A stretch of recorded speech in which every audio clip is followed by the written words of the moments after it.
পঞ্চম গুৱাহাটী জিলা karate championship আৰম্ভ ৪৯টা ক্লাবৰ অংশগ্ৰহণ ১৫০০ গৰাকী খেলুৱৈ আৰু অফিচিয়েলৰ সমাৱেশ শনিবাৰৰ পৰা দুদিনীয়াকৈ গুৱাহাটীৰ ৰাধা গোবিন্দ ক্ৰীড়া প্ৰকল্পৰ DTRP ইনডোৰ ষ্টেডিয়ামত আৰম্ভ হৈছে পঞ্চম সংখ্যক গুৱাহাটী জিলা কাৰাটে চেম্পিয়নশ্বিপ ২০২৫ সদৌ অসম কাৰাটে সন্থাৰ সহযোগত তথা গুৱাহাটী কাৰাটে সন্থাৰ উদ্যোগত অনুষ্ঠিত প্ৰতিযোগিতাখন শনিবাৰে শুভ উদ্বোধন কৰিলে গুৱাহাটী কাৰাটে সন্থাৰ সভাপতি বিজয় কুমাৰ গুপ্তা আৰু অসম পৰিবহণ নিগমৰ উপাধ্যক্ষ প্ৰণৱ লহকৰে লগতে উদ্বোধনী অনুষ্ঠানত উপস্থিত থাকিল অসম অলিম্পিক সন্থাৰ যুটীয়া সম্পাদক হিৰেণ গগৈ গুৱাহাটী ক্ৰীড়া সন্থাৰ কোষাধ্যক্ষ কাজল পল চৌধুৰীৰ উপৰি কেইবাজনো বিশিষ্ট ব্যক্তি আজি আমাৰ আসাম কাৰাটে এছ'চিয়েশ্যনৰ গুৱাহাটী মহানগৰ জিলা তত্বাৱধানত এই গেমটো আমি আয়োজিত কৰি আছোঁ ইয়াতে ১২০০ মান প্লেয়াৰ আজি আহিছে প্ৰায় ক্লাবটো আমাৰ গুৱাহাটীত ৪০টা ক্লাব পাৰ্টিচিপেট কৰিছে আৰু এই গেমত আমি প্ৰাইজো ৰাখিছোঁ ফাৰ্ষ্ট প্ৰাইজ ৰাখিছোঁ ছেকেণ্ড প্ৰাইজ ৰাখিছোঁ থাৰ্ড প্ৰাইজ ৰাখিছোঁ এটা gold medal silver medal and bronze medal দি আছোঁ ইয়াৰ পিছত আমাৰ দুইজন ব্যক্তি senior vice president and joint secretary দুজনে আমাৰ দেহাত্যাগ কৰিলে তেখেতৰ মেমৰিত আমি দুইটা গেম তেখেতৰ মেমৰিত আমি কৰিব গৈ আছোঁ ২-৩ মাহ ভিতৰত এটা চেম্পিয়নশ্বিপ হ'ব ডিষ্ট্ৰিক্ট চেম্পিয়নশ্বিপ হ'ব আৰু এটা ৰাণৰ ট্ৰফি এটা আমি আয়োজিত কৰিম আৰু এই দুইজনৰ ব্যক্তি স্মৃতিত এই দুইটা ট্ৰফি গেমটো আমি ছেপ্টেম্বৰত মাহত আয়োজিত কৰিব গৈ আছোঁ তাৰপিছত আপোনাবিলাক জানেই কি কাৰাটে এৰকম গেম কি আমি খালি ইনডোৰ স্টেডিয়ামতে নকৰোঁ সব জায়গা ঠাই বিশেষ আমাৰ প্ৰতিদিন খেলাটো চলি আছে অভ্যাসটো চলি আছে আৰু ইয়াৰ পৰা আমি এছিয়ান চেম্পিয়নশ্বিপত যেতিয়া হ'ব জাপানত আমি প্লেয়াৰটো পঠাম সেইটো আমাৰ আশা আছে আসাম কাৰাটে এছ'চিয়েশ্যনৰ সহযোগত আৰু গুৱাহাটী ডিষ্ট্ৰিক্ট কাৰাটে এছ'চিয়েশ্যনৰ সৌজন্যত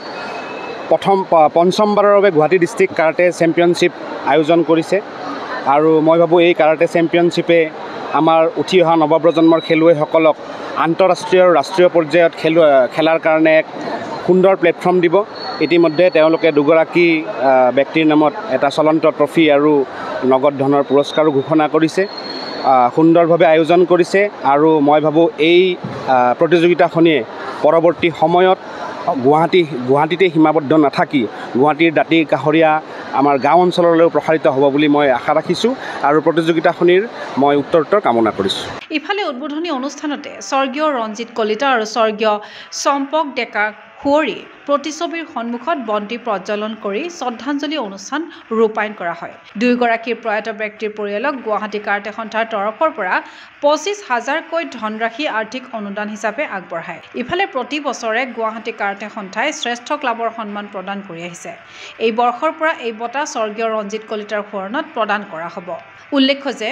প্ৰতিযোগিতাখনত ৪৯টা ক্লাবে অংশগ্ৰহণ কৰিছে ১৫০০ গৰাকী খেলুৱৈ তথা টেকনিকেল অফিচিয়েলৰ সমাৱেশ ঘটিছে এই জিলা পৰ্যায়ৰ প্ৰতিযোগিতাত সাব জুনিয়ৰ জুনিয়ৰ কেডেট ২১ অনুৰ্ধ আৰু ছিনিয়ৰ শাখাত অনুষ্ঠিত প্ৰতিযোগিতাখনৰ অন্ত পৰিব দেওবাৰে এই প্ৰতিযোগিতাৰ পৰাই আগন্তুক জোনেল আৰু ৰাজ্যিক প্ৰতিযোগিতাৰ বাবে খেলুৱৈক বাছনি কৰা হ'ব বুলি জনাইছে গুৱাহাটী কাৰাটে সন্থাৰ সম্পাদক আদৰ্শ চৌধুৰীয়ে আজি ১২০০ খেলুৱৈ লৈ আমি কাৰাটে এছ'চিয়েশ্যন গুৱাহাটীয়ে আমি এই খেলখন অনুষ্ঠিত কৰিছোঁ sub junior cadet junior under 21 আৰু ছিনিয়ৰ শাখাত এই খেলসমূহ আয়োজন হৈছে প্ৰথমবাৰৰ বাবে গুৱাহাটী জিলাত আমি ভিডিঅ' ৰিভিউৰ ব্যৱস্থা কৰিছোঁ যাতে প্লেয়াৰসকলে ন্যায় পায় আৰু তেওঁলোকে ভাল পাৰফৰ্মেঞ্চ কৰিবলৈ উৎসাহ পায় সেইবাবে ব্যৱস্থা আমি লৈছোঁ এই খেলৰ পৰা জোনেল ষ্টেট আদি স্কুল গেমছ আদি সকলো নেশ্যনেল স্কুল গেমছ আদি সকলো খেললৈ এই খেলৰ পৰাই কোৱালিফাই হ'ব আৰু সেইবাবে এই খেলখন বহু গুৰুত্বপূৰ্ণ খেল ইয়াতে 49টা ক্লাবৰ পৰা গুৱাহাটীৰ 49টা ক্লাবৰ পৰা পাৰ্টিচিপেশ্যন আহিছে আৰু আমাৰ সকলোকে আমি এটা ভাল ৰিজাল্টৰ আশা কৰিছোঁ আৰু সফলভাৱে আমাৰ গোটেই খেলখন সমাপ্ত হ'ব বুলি আমি আশা কৰিছোঁ আমাৰ সভাপতি ডক্টৰ বিজয় কুমাৰ গুপ্তা ডাঙৰীয়াক আমি ধন্যবাদ জনাওঁ তেখেতৰ বিশেষ প্ৰচেষ্টাত গোটেই খেলখন অনুষ্ঠিত হৈছে আমাৰ আজি অনুষ্ঠানটিৰ চিফ গেষ্ট হিচাপে প্ৰণৱ লহকৰ ছাৰ আছিল আৰু লগতে আমাৰ গেষ্ট অফ অনাৰ হিচাপে গুৱাহাটী স্পৰ্টছ এছ'চিয়েশ্যনৰ ট্ৰেজাৰাৰ কাজল পাল চৌধুৰী উপস্থিত আছিল আমি শেষত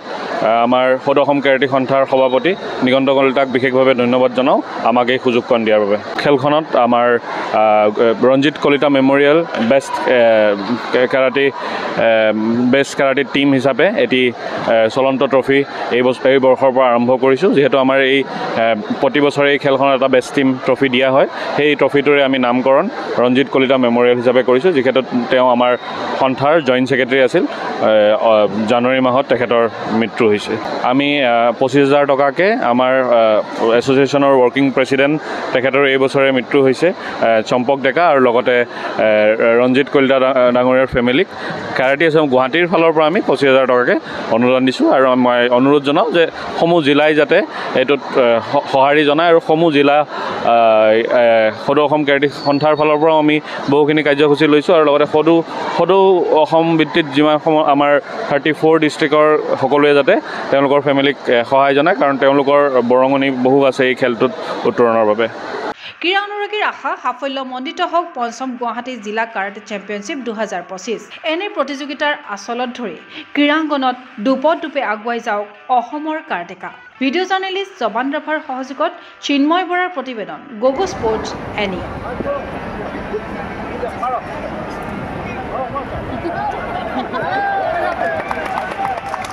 ফিজিকেল এডুকেশ্যন বিষয়ত ডিগ্ৰী পাঠ্যক্ৰমৰ কাৰণে অসম তথা উত্তৰ পূৰ্বাঞ্চলৰ প্ৰথমখন শিক্ষানুষ্ঠান অভিৰুচি ইনষ্টিটিউট অৱ ফিজিকেল এডুকেশ্যন।